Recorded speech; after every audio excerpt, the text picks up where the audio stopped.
अधिकतर लोग अपने जीवन में पता है सफल क्यों नहीं हो पाते हैं?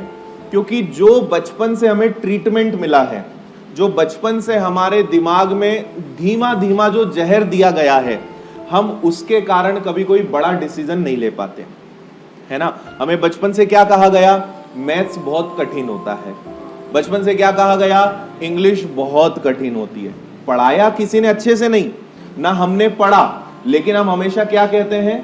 मैथ्स बहुत कठिन है, इंग्लिश बहुत कठिन है, और वगैरह वगैरह बहुत प्रकार की बातें हम करते हैं। मेरे साथ भी यही सिचुएशन थी, लेकिन जब जिंदगी के पड़ाव में आगे बढ़े तो पता चला कि यार चीजें आसान हैं, चीजें कठिन नहीं हैं, पर जो हमें हमेशा हमारे दिमाग में जो भर दिया गया, उसके कारण कभी हम कुछ सोचने समझने की स्थिति में ही नहीं रहते, है ना। भाई जब पहले से पता है कि मैथ्स कठिन है, पहले से पता है कि इंग्लिश कठिन है, तो पढ़ के क्या करेंगे? कठिन है तो समझ में तो आना नहीं है ना। जो चीजें हमारे दिमाग में भर दी गई हैं, हम आज भी उन्हीं चीजों को लेकर बैठे हैं, है ना। जैसे वैकेंसीज जब निकलती है, एक हमारा अक्सर अधिकतर लोग का एक कॉमन सेंटेंस होता है कि 500 वैकेंसी निकले या 400 वैकेंसी निकले तो लोग फॉर्म ही नहीं भरते, है ना। 400 वैकेंसी निकले या मान लो 100 वैकेंसी निकले तो क्या फॉर्म भरेंगे? सोचो, कांस्टेबल की 100 वैकेंसी निकले, बहुत कम लोग फॉर्म भरेंगे। क्यों? क्योंकि हमें पता है अपना कुछ नहीं होना है। 100 लोगों में क्या होगा? 20-25 हजार तो निकलना चाहिए, है ना। ज्यादा से ज्यादा वैकेंसी निकलेगी तो हमें लगता है हम सिलेक्शन ले लेंगे, और कम वैकेंसी निकलेगी तो हम सिलेक्शन नहीं ले पाएंगे। आप मुझे बताइए कि वो व्यक्ति मन से हारा हुआ है या नहीं है ना।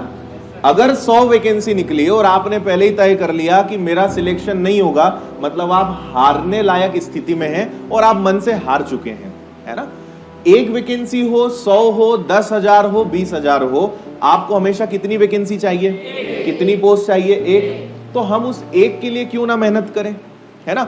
लेकिन हमारे दिमाग में बैठा हुआ है कि जब तक बहुत सारी वैकेंसीज नहीं होंगी तब तक हम फॉर्म नहीं भरेंगे, और जब ज्यादा वैकेंसीज होती है तब आप देखो कि हर कोई फॉर्म भरता है ना, परीक्षा देने भी जाता है, लेकिन बहुत कम लोग हैं जो उसके लिए सिंसियरली और सीरियसली पढ़ाई करके जाते हैं, है ना। अभी आप देखो, कोई भी अब इस समय एमपीएसआई भी अभी आएगी तो 10 से 15 लाख फॉर्म बहुत मामूली बात है। पटवारी में भी 12-13 लाख विद्यार्थियों ने फॉर्म भरा, लेकिन मैं आपको बताऊं बहुत कम स्टूडेंट उसमें हैं जो वास्तव में तैयारी करते थे या कर रहे थे। अगर पटवारी के मध्य प्रदेश में 13 लाख फॉर्म भरे गए होंगे ना, तो उसमें आप मान कर चलिए कि मुश्किल से कंपटीशन 1 से 2 लाख लोगों के बीच में है।